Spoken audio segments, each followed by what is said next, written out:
Olá, esse é o primeiro de uma série de vídeos sobre programação em C para microcontroladores PIC. A motivação do vídeo foi devido à necessidade de um material complementar para a turma do curso superior em Tecnologia de Mecatrônica Industrial do Senai Pernambuco. Então, como prometido, estamos aqui. Vamos começar com um vídeo simples de como iniciar um projeto no compilador, como linkar esse projeto com o Proteus, né, o simulador que a gente está utilizando. Então, a priori, temos aqui na nossa tela o nosso compilador, o CCS. Nós vamos iniciar um projeto não da forma mais simples, digamos assim. Seria, em tese, utilizando o PicWizard, onde você configura tudo visualmente. Mas vamos fazer uma coisa mais manual, para a gente entender bem como funciona todo o processo. A primeira coisa que a gente tem que fazer é criar o nosso arquivo principal do projeto, nosso código-fonte, onde ele vai iniciar. Então, a gente vai aqui no menu, novo, source file, né, arquivo fonte. A gente vai escolher a pasta onde o projeto da gente vai estar armazenado lá. Sugiro que vocês organizem seus projetos da melhor forma para ficar fácil de encontrar depois. Então temos aqui a pasta CCS. Eu criei o arquivo, nomeei o arquivo como videoaula_01.c. Salvei e o que temos é nada mais do que um arquivo em branco. Esse é o nosso arquivo fonte. Para criar o projeto, a gente vai utilizar aqui no menu Project o botão Create. Então clica no Create e o que ele pede? É para selecionar o arquivo principal, que é exatamente o arquivo que a gente acabou de criar. Então vou selecionar ele aqui.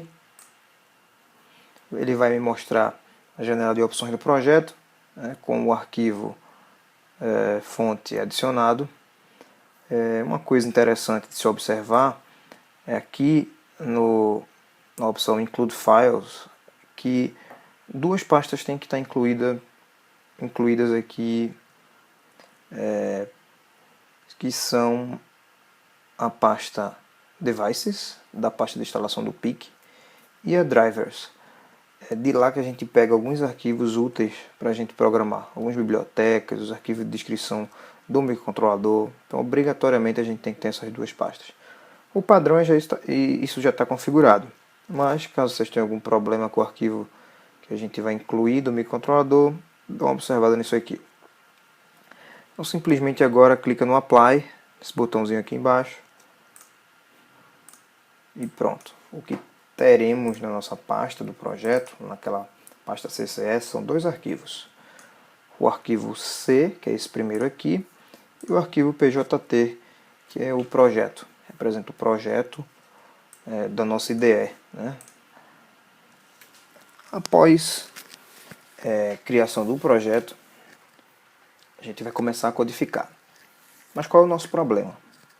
O nosso problema é piscar um LED a cada segundo.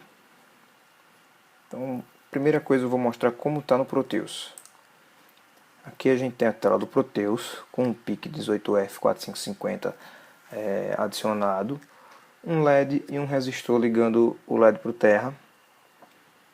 Esse LED está ligado no pino 0 da porta B, é o RB0.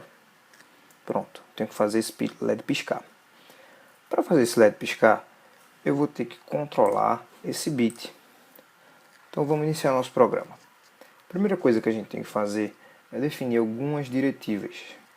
A primeira delas é a inclusão do arquivo do nosso microcontrolador, no caso o PIC 18F4550. Então essa diretiva é 18F4550.h.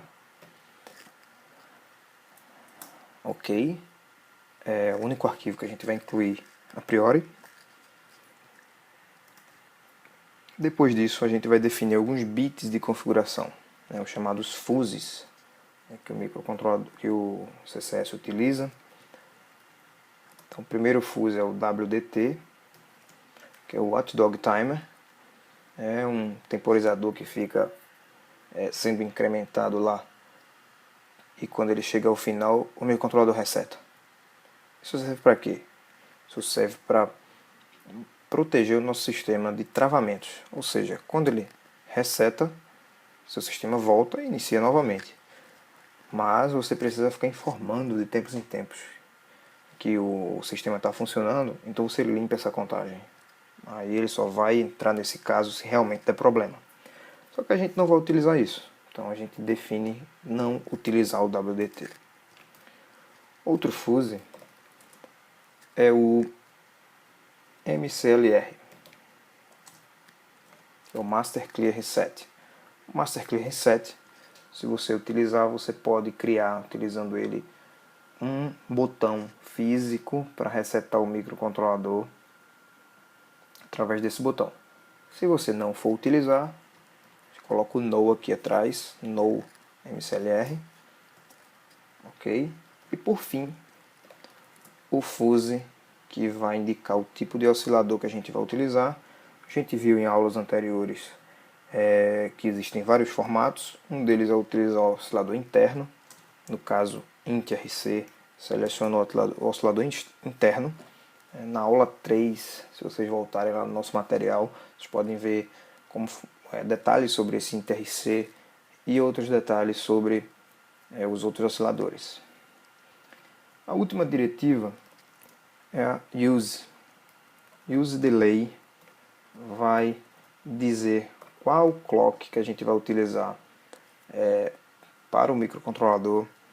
Esse clock é utilizado pelas funções de temporização, no caso os delays.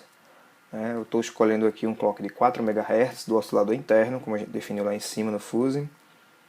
Então, essas diretivas são suficientes para a gente começar.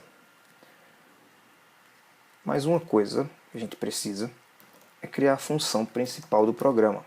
Todo programa C inicia pela função main. É uma palavra, é uma função com nome padrão, main, principal. Se eu escrever meu programa aqui, ele vai executar sequencialmente nessas linhas e depois ele vai terminar. Só que eu não quero que ele termine. Eu quero que o meu LED fique piscando infinitamente, até alguém ir lá e desligar a alimentação ou parar a simulação. Para fazer isso, a gente vai criar um loop infinito. Infinito porque eu estou colocando esta condição aqui verdadeira. O loop funciona enquanto essa condição é verdadeira.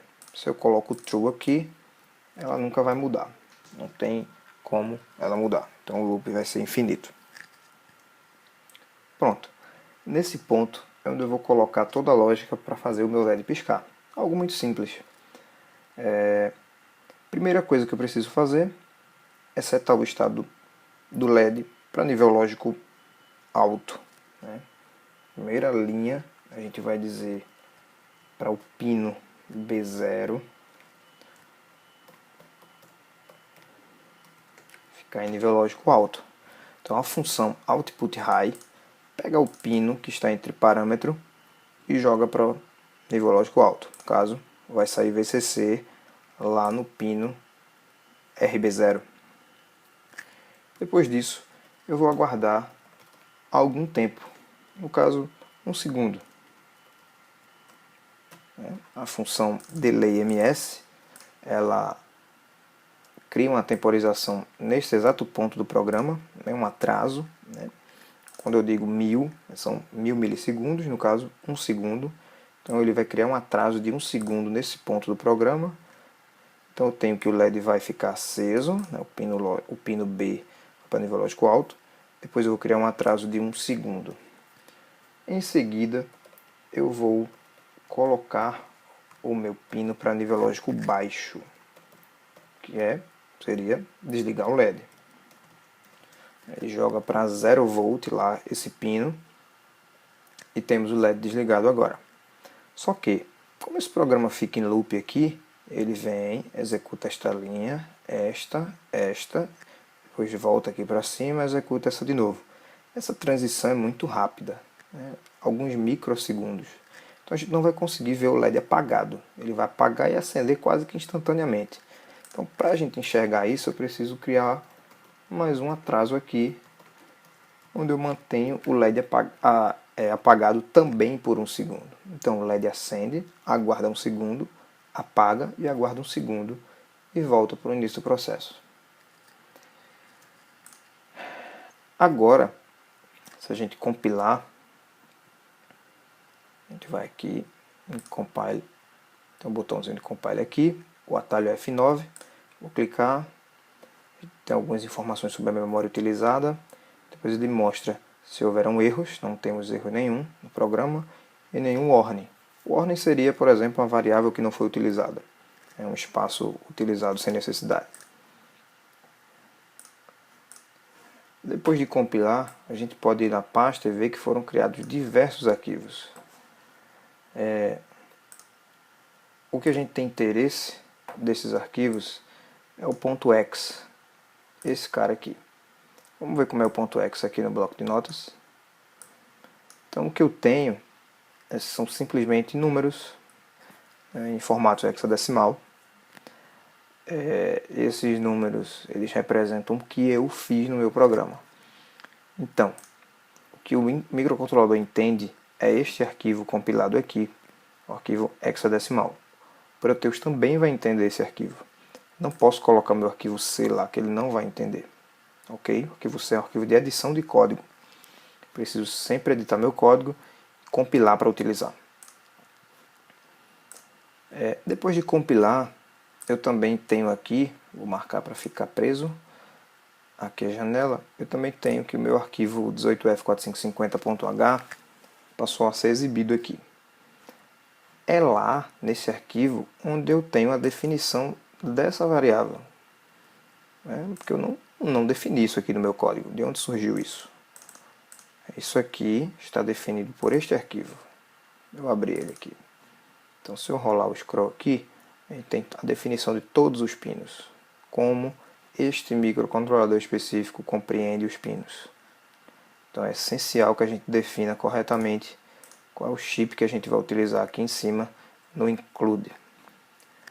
Pronto, isso feito, acho que agora a gente já pode ir lá no Proteus e dizer para o Proteus, ó, meu arquivo aqui em Edit Properties do PIC, meu arquivo que vai ser utilizado na simulação é esse arquivo X aqui. Seleciono ele, abrir, meu clock está definido corretamente, ok, e agora eu dou play aqui, vamos ver o que acontece. Meu LED acendeu e apagou, acendeu e apagou, e vai ficar assim indefinidamente até que eu pare a simulação. Bem, esse foi o nosso primeiro programa. Espero trazer outros vídeos em breve para suprir essa necessidade, essa dificuldade que a turma está tendo, que alguns da turma estão tendo em relação à programação. Veja que é um programa muito simples. Essas funções aqui a gente já viu em sala, tem no material, acessem o material lá pelo site, está tudo explicado lá. Cada uma das funções, além dessas aqui, obviamente temos outra forma de fazer isso aqui. E não deixem de ver os próximos vídeos e os materiais de aula que vão estar disponíveis. Até lá!